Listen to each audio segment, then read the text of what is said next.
ಅತ್ಯಾಚಾರ ಪ್ರಕರಣದಲ್ಲಿ ಬಂಧನದಲ್ಲಿರುವ ಮಾಜಿ ಸಂಸದ ಪ್ರಜ್ವಲ್ ರೇವಣ್ಣ ಜಾಮೀನು ಕೋರಿ ಸುಪ್ರೀಂ ಕೋರ್ಟ್ ಮೊರೆ ಹೋಗಿದ್ದಾರೆ. ಕರ್ನಾಟಕ ಹೈಕೋರ್ಟ್ನಲ್ಲಿ ಜಾಮೀನು ಅರ್ಜಿ ವಜಾದ ಬೆನ್ನಲ್ಲೇ ಆದೇಶ ಪ್ರಶ್ನಿಸಿ ಪ್ರಜ್ವಲ್ ಸುಪ್ರೀಂ ಕೋರ್ಟ್ಗೆ ಮೇಲ್ಮನವಿ ಸಲ್ಲಿಸಿದ್ದಾರೆ. ನವೆಂಬರ್ 11ರಂದು ಸೋಮವಾರ ಸುಪ್ರೀಂ ಕೋರ್ಟ್ನಲ್ಲಿ ವಿಚಾರಣೆ ನಡೆಯುವ ಸಾಧ್ಯತೆ ಇದೆ ಎಂದು ಹೇಳಲಾಗ್ತಾ ಇದೆ. ಕಳೆದ ಅಕ್ಟೋಬರ್ 21ರಿಂದ ಪ್ರಜ್ವಲ್ ರೇವಣ್ಣ ಪರ ವಕೀಲರು ಸಲ್ಲಿಸಿದ್ದ ಜಾಮೀನು ಅರ್ಜಿಯನ್ನ ಕರ್ನಾಟಕ ಹೈಕೋರ್ಟ್ ವಜಾಗೊಳಿಸಿತ್ತು.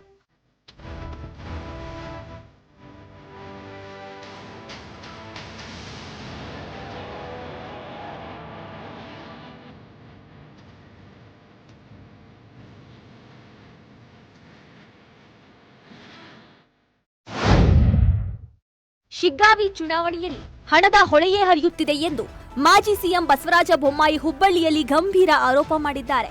ಕ್ಷೇತ್ರದಲ್ಲಿ ಸಮುದಾಯವಾರು ಕಾಂಗ್ರೆಸ್ ಶಾಸಕರು, ಸಚಿವರು ಬಂದು ಹಣ ಹಂಚುತ್ತಿದ್ದಾರೆ. ಈ ಪ್ರಮಾಣದ ಹಣದ ಹೊಳೆ ನಾನೆಂದೂ ನೋಡಿಲ್ಲ. ಈ ಚುನಾವಣೆ ಬಿಜೆಪಿಯ ಬಸವರಾಜ ಬೊಮ್ಮಾಯಿ ವರ್ಸಸ್ ರಾಜ್ಯ ಕಾಂಗ್ರೆಸ್ ಸರ್ಕಾರ ಆದಂತಿದೆ ಎಂದು ಬೊಮ್ಮಾಯಿ ಕಿಡಿಕಾರಿದ್ದಾರೆ. ಸಮುದಾಯವಾರು ಶಾಸಕರು, ಸಚಿವರು ಬಂದು ಹಂಚ್ತಾ ಇದ್ದಾರೆ. ಆ ಸಮುದಾಯ ಹೆಚ್ಚು ಕೊಟ್ಟರು, ಈ ಸಮುದಾಯ ಹೆಚ್ಚು ಕೊಟ್ಟರು, ಪೈಪೋಟಿ ನಡೆದಿದೆ. ಹಣ ಹಂಚೋದ್ರಲ್ಲಿ ಪೈಪೋಟಿ. ಇಷ್ಟು ಥರದ ಹಣದ ಹೊಳೆನ ಎಂದು ನೋಡಿರಲಿಲ್ಲ. ಇದು ಚುನಾವಣೆ BJPಯ ಬಸವರಾಜ ಬೊಮ್ಮಾಯಿ ವರ್ಸಸ್ ಕರ್ನಾಟಕ ಕಾಂಗ್ರೆಸ್ ಸರ್ಕಾರ ವಿರುದ್ಧ ನಮ್ಮ ಸರ್ಕಾರದ ಎಲ್ಲ ಮೆಷಿನರಿ, ಸರ್ಕಾರದ ಅಧಿಕಾರಿಗಳ ದುರುಪಯೋಗ, ಸರ್ಕಾರದಿಂದ ಲೂಟ್ ಮಾಡಿರುವಂಥ ಹಣ, ಜಾತಿ, ಇವೆಲ್ಲವೂ ಕೂಡ ಆಶ್ವಾಸನೆಗಳು, ಇವೆಲ್ಲವೂ ಕೂಡ ಬರ್ತಾ ಇರೋದ್ರಿಂದ it's BJP Basavaraja Bommai versus Congress government.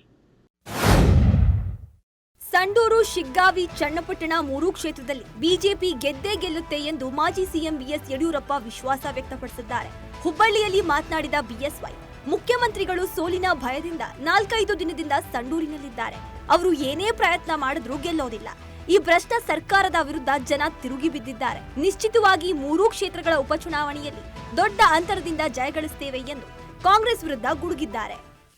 ಈಗಾಗಲೇ ನಾನು ಕೊಂಡೂರು, ಶಿಗ್ಗಾಂವ್, ಚನ್ನಪಟ್ಟಣ 3 ಕಡೆ ಪ್ರವಾಸ ಮಾಡಿ ನಿನ್ನೆ ಸಂಡೂರಿನಲ್ಲಿ 2 ದಿವಸ ಇದ್ದು ಬಂದಿದ್ದೇನೆ.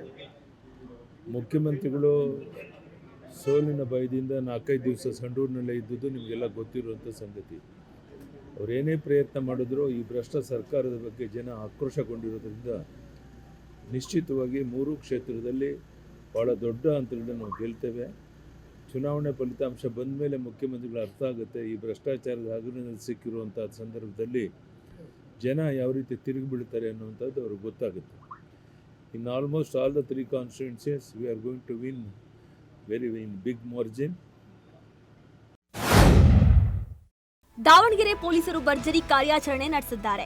ದಾವಣಗೆರೆಯ ನಿಜಲಿಂಗಪ್ಪ ಬಡಾವಣೆಯಲ್ಲಿ ಮದುವೆ ಮನೆಯಲ್ಲಿ ಕಳ್ಳತನ ಮಾಡಿದ್ದವರನ್ನ ಹೆಡೆಮುರಿ ಕಟ್ಟಿದ್ದಾರೆ. ಖತರ್ನಾಕ್ ಕಳ್ಳರು ಮದುವೆ ನಡೆಯುತ್ತಿದ್ದ ವೇಳೆಯೇ ಕಲ್ಯಾಣ ಮಂಟಪಕ್ಕೆ ನುಗ್ಗಿ ಕೈಚಳಕ ತೋರಿಸಿದ್ರು. ಬಂಧಿತರಿಂದ 73 ಗ್ರಾಂ ತೂಕದ ಮಾಂಗಲ್ಯ ಸರ, 1 ಚೈನ್ ಹಾಗೂ 1 ಜೊತೆ ಜುಮುಕಿ ಸೇರಿ ಒಟ್ಟು 7.8 ಲಕ್ಷ ಮೌಲ್ಯದ ಚಿನ್ನಾಭರಣ ವಶಪಡಿಸಿಕೊಂಡಿದ್ದಾರೆ.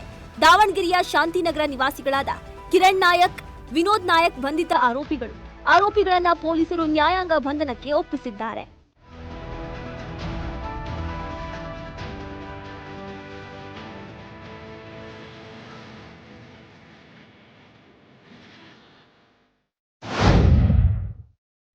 ವಿದ್ಯುತ್ ತಗಲಿ ಆನೆಯೊಂದು ಸಾವನ್ನಪ್ಪಿರುವ ಘಟನೆ ಚಿಕ್ಕಮಗಳೂರು ತಾಲೂಕಿನ ಆಲ್ದೂರುಪುರ ಗ್ರಾಮದಲ್ಲಿ ನಡೆದಿದೆ.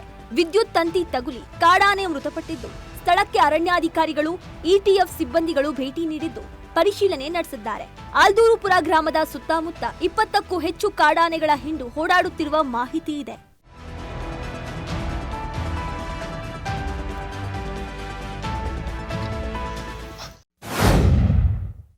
ಮಹಾರಾಷ್ಟ್ರ ವಿಧಾನಸಭಾ ಚುನಾವಣೆ ಗೆಲ್ಲಲು ಭರ್ಜರಿ ರಣತಂತ್ರ ರೂಪಿಸುತ್ತಿರೋ ಬಿಜೆಪಿ ಇಂದು ತನ್ನ ಪ್ರಣಾಳಿಕೆ ಬಿಡುಗಡೆ ಮಾಡಿದೆ. ಪ್ರಣಾಳಿಕೆಯಲ್ಲಿ ರೈತರು ಹಾಗೂ ಮಹಿಳೆಯರು ಮತ್ತು ಯುವಕರ ಮೇಲೆ ವಿಶೇಷ ಗಮನ ಹರಿಸಲಾಗಿದೆ. ಪ್ರಣಾಳಿಕೆಯನ್ನ ಕೇಂದ್ರ ಗೃಹ ಸಚಿವ ಅಮಿತ್ ಶಾ ಬಿಡುಗಡೆ ಮಾಡಿದ್ದು, ಇದು ಮಹಾರಾಷ್ಟ್ರದ ಆಶಯಗಳ ನಿರ್ಣಯ ಪತ್ರ ಎಂದು ಹೇಳಿದ್ದಾರೆ. ಪ್ರಣಾಳಿಕೆಯಲ್ಲಿ 10 ಗ್ಯಾರಂಟಿಗಳನ್ನ ಬಿಜೆಪಿ ಘೋಷಿಸಿದ್ದು, ಅವುಗಳಲ್ಲಿ ರೈತರ ಸಾಲ ಮನ್ನಾ, 25 ಲಕ್ಷ ಉದ್ಯೋಗಗಳು, ವಿದ್ಯಾರ್ಥಿಗಳಿಗೆ ಆರ್ಥಿಕ ನೆರವು, ವೃದ್ಧಾಪ್ಯ ವೇತನ 2100 ರೂಪಾಯಿ, ವಿದ್ಯುತ್ ಬಿಲ್ಗಳಲ್ಲಿ ರಿಯಾಯಿತಿ, ಆಶಾ ಕಾರ್ಯಕರ್ತರಿಗೆ 15,000 ರೂಪಾಯಿ ಘೋಷಿಸಲಾಗಿದೆ. ಮಹಾರಾಷ್ಟ್ರದಲ್ಲಿ ನವೆಂಬರ್ 20ರಂದು ಒಂದೇ ಹಂತದಲ್ಲಿ ಚುನಾವಣೆ ನಡೆಯಲಿದೆ. ನವೆಂಬರ್ 23ರಂದು ಮತಗಳ ಎಣಿಕೆ ನಡೆಯಲಿದೆ.